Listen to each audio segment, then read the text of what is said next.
नमस्कार, स्वागत है आप सभी का जी न्यूज पर। आपके साथ मैं हूं Purnima Mishra. International court of justice में पाकिस्तानी वकील पर बड़ा खुलासा 8 बजे के बुलेटिन में हम करने वाले हैं, लेकिन शुरुआत देश और दुनिया की 50 बड़ी खबरों के साथ। हुर्रियत कॉन्फ्रेंस के 4 बड़े नेताओं से जल्द ही पूछताछ एनआईए कर सकती है। पाकिस्तान से आतंकी फंडिंग की जांच की जाएगी। हुर्रियत नेता सैयद अली शाह गिलानी, नईम खान, फारूक अहमद डार और गाजी जावेद के खिलाफ एफआईआर दर्ज हुई है। ईडी ने शब्बीर शाह को समन भी भेजा है। एनआईए की 5 मेंबर्स की टीम श्रीनगर पहुंच चुकी है। हवाला फंडिंग और पाकिस्तानी आतंकी हाफिज सईद से संबंधों को लेकर जांच की जाएगी। उत्तराखंड के विष्णुप्रयाग में भारी बारिश, भूस्खलन के बाद बद्रीनाथ हाईवे बंद है। करीब 15,000 लोग अलग अलग जगह फंसे हुए हैं। चट्टान गिरने की वजह से हाईवे के कुछ हिस्सों को भी नुकसान पहुंचा है। बद्रीनाथ धाम में फंसे हुए यात्रियों को वहीं रोक दिया गया है। प्रशासन के मुताबिक सभी यात्री सुरक्षित हैं। राहत और बचाव का काम जारी है। हाईवे को आज दोपहर तक खोले जाने की उम्मीद है। कुलभूषण मामले में हार के बाद पाकिस्तान ने इंटरनेशनल कोर्ट ऑफ जस्टिस में पुनर्विचार याचिका दाखिल की है। 6 हफ्ते में सुनवाई पूरी करने की मांग भी की। अपना पक्ष मजबूत तरीके से रखने के लिए Pakistan international court of justice में नई टीम भेजेगा। पाकिस्तानी मीडिया के हवाले से खबर है। साल 2004 में भारत के भी वकील रह चुके हैं Pakistani barrister Khawar Qureshi. Enron company मामले में भारत का केस लड़ा था। दिल्ली के पूर्व मंत्री कपिल मिश्रा ने केजरीवाल पर नए आरोप लगाए हैं। फर्जी कंपनियों के जरिए करोड़ों का चंदा लेने का आरोप है। कपिल मिश्रा ने कहा, मुकेश कुमार नाम के शख्स ने आम आदमी पार्टी को 2 करोड़ का फंड दिया। फर्जी लेटरहेड बनाकर 50-50 लाख रुपए लेने का भी आरोप है। कपिल मिश्रा ने जी न्यूज से बातचीत में दावा किया, कहा केजरीवाल ने संसद में अफजल गुरु पर सवाल पूछने से मना किया था। कपिल ने केजरीवाल के करीबियों पर भी आरोप लगाया है। टैंकर घोटाले में शीला दीक्षित के खिलाफ जांच नहीं होने देने का भी आरोप लगाया। आज ईवीएम और वीवीपैट मशीन पर 2 घंटे का डेमो चुनाव आयोग देगा। ईवीएम हैकिंग के ओपन चैलेंज की तारीख का भी आयोग आज ऐलान कर सकता है। आज हिमालयन राज्यों के मुख्यमंत्रियों के साथ बैठक करेंगे गृह मंत्री राजनाथ सिंह। गैंगटॉक में होगी अहम बैठक। चीन के सिल्क रूट पर भारत के ऐतराज के बाद अहम बैठक है। आज सिक्किम में चीन से सटे नाथुला पास भी जाएंगे गृह मंत्री राजनाथ सिंह। जीएसटी काउंसिल ने सर्विस सेक्टर के लिए भी तय की टैक्स की दरें। 5%, 12%, 18% और 28% की दर से टैक्स वसूला जाएगा। रेल, सड़क और हवाई यातायात पर 5% का टैक्स लगेगा। बुकिंग, इंश्योरेंस, दूसरी फाइनेंशियल सर्विसेज पर 18% टैक्स को मंजूरी दे दी गई।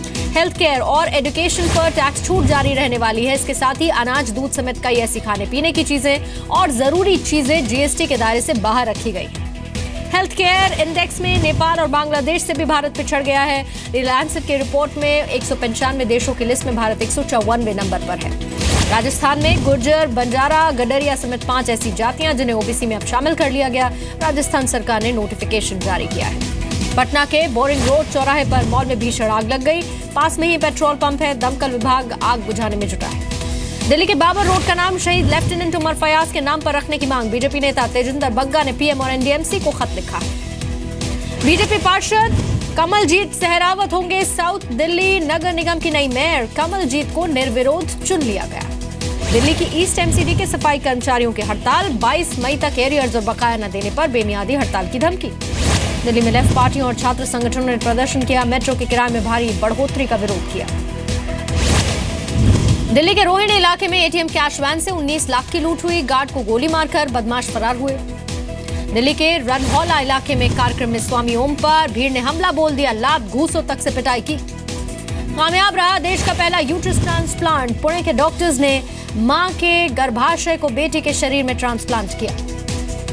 मथुरा में सराफा कारोबारियों की लूट के बाद हत्या मामले में 5 आरोपियों की गिरफ्तारी। पुलिस जल्द ही वारदात को लेकर खुलासा कर सकती है।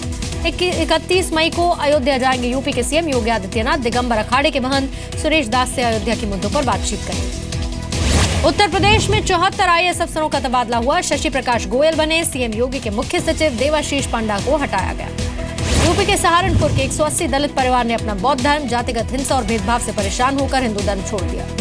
मुजफ्फरनगर में तीर्थ स्थान शुक्रताल से गंगा की धारा को जोड़ दिया जाएगा। केंद्रीय मंत्री संजीव बालियान ने इलाके का दौरा किया। बिजनौर में प्यार में नाकाम रहने पर प्रेमी ने घर में घुसकर प्रेमिका की हत्या कर दी। वारदात के बाद खुद को भी गोली मार दी। झांसी के कई ऐसे सरकारी स्कूल हैं, बिजली और पंखों की व्यवस्था वहां नहीं है। गर्मी में कमरों में बैठकर बच्चे पढ़ाई करने को मजबूर हैं। नोएडा के सेक्टर 14 में पुस्ता रोड से फिसलकर नीचे गिरी तेज रफ्तार कार, एक महिला की हालत गंभीर। यूपी के फिरोजाबाद में कारोबारी संजय मित्तल को पुलिस ने रिहा करा लिया। अपहरण करने वाले गिरोह का एक बदमाश गिरफ्तार हुआ है।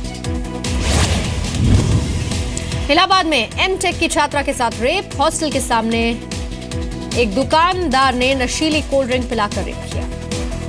दिल्ली से चेन्नई पहुंचे पूर्व केंद्रीय मंत्री पी चिदम्बरम, मीडिया के सवालों का कोई जवाब नहीं दिया। जोधपुर में मासूम बच्चों से भीख मंगवाने के आरोप में एक महिला गिरफ्तार हुई, पुलिस ने बच्चों को शेल्टर होम भेज दिया है। राजस्थान के कोटा में महिला चोर गैंग ने सोने की चेन चुरा ली, सीसीटीवी में रिकॉर्ड हुई वारदात। मध्य प्रदेश के खरगोन में अवैध संबंधों के शक में पति ने पत्नी की हत्या कर दी, पुलिस ने आरोपी को गिरफ्तार कर लिया। बिहार में बीएसएससी पेपर लीक मामले में एक और गिरफ्तारी हुई है, पुलिस ने राधा नाम के एक शख्स को रांची से गिरफ्तार किया है। जालंधर में बंदूक की नोक पर लूटपाट करने वाले गिरोह का भांडाफोड़, पुलिस ने 6 बदमाशों को पकड़ा, हथियार भी बरामद किए। गुरुग्राम पुलिस ने हिसार से 5 खूंखार गैंगस्टर्स को गिरफ्तार किया, 16 हत्याओं का आरोप है। फिरोजपुर में भारत पाक सीमा के पास एक ड्रग तस्कर गिरफ्तार हुआ, 27 लाख कैश, 3 पाकिस्तानी सिम भी मिली है। गुरदासपुर में भी बॉर्डर के पास से 8 किलो हेरोइन बरामद हुई, कई पैकेट्स में भारतीय करेंसी में 100 के नोट भी मिले हैं। ईरान में राष्ट्रपति चुनाव के बाद वोटों की गिनती जारी है, हसन रूहानी और कट्टरपंथी उम्मीदवार इब्राहिम रईसी के बीच मुकाबला है।